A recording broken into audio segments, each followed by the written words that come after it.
Good morning students. आपके agronomy subject में खरपतवार नियंत्रण जो आपके सब्जेक्ट का नाम है, जिसका कोड है D3D91, इसमें आज आपका टॉपिक है खरपतवार नियंत्रण की कृषक अथवा सस्य वैज्ञानिक विधियां,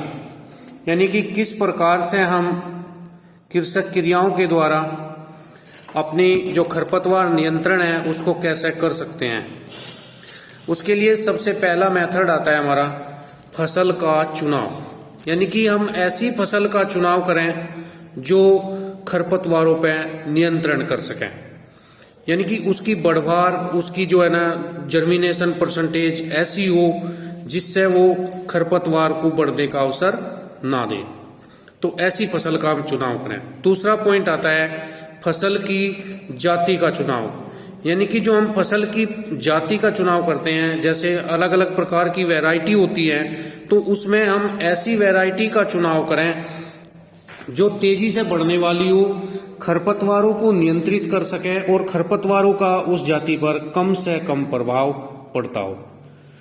तीसरी बात आती है फसल चक्र, यानी कि हम फसल चक्र अपनाएं, क्योंकि फसल चक्र अपनाने से हमारे बहुत सारे खरपतवार ऐसे हैं जो हमारे कंट्रोल हो जाते हैं, क्योंकि अलग अलग ऋतु के अलग अलग खरपतवार होते हैं जो अपनी ऋतु के अनुसार जमते हैं, अपना लाइफ साइकिल पूरा करते हैं और उसके बाद फल फूल बनने के बाद बीज उत्पन्न करके और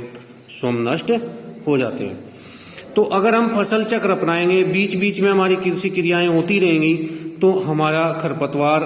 अपने पूरे लाइफ साइकिल को पूरा नहीं कर पाएगा, और लाइफ साइकिल पूरा नहीं करेगा तो बीज नहीं बनेगा, और बीज नहीं बनेगा तो हमारे जो खरपतवारों के पौधों की संख्या है वो नियंत्रित हो जाएगी। चौथा नंबर आता है खादों की किस्म, यानी कि जो हमारी खाद हैं, जो हम फर्टिलाइजर वगैरह भी देते हैं, रासायनिक खाद देते हैं, कंपोस्ट खाद देते हैं, हरी खाद देते हैं, गोबर की खाद देते हैं, इनका हम अधिक से अधिक प्रयोग करें। कंपोस्ट खाद का, हरी खाद का, इनका प्रयोग अधिक करें। इनको का अधिक प्रयोग करने से क्या होता है कि जब खेत में ये सड़ती गलती हैं तो इनसे कार्बनिक अम्ल निकलता है, और कार्बनिक अम्ल जो निकलता है वो खरपतवारों की वृद्धि पे प्रतिकूल प्रभाव डालता है, और जो बीज आपकी भूमि में पड़ा हुआ है, जब आपकी खाद वहां गल रही है, सड़ रही है, तो उससे आपके जो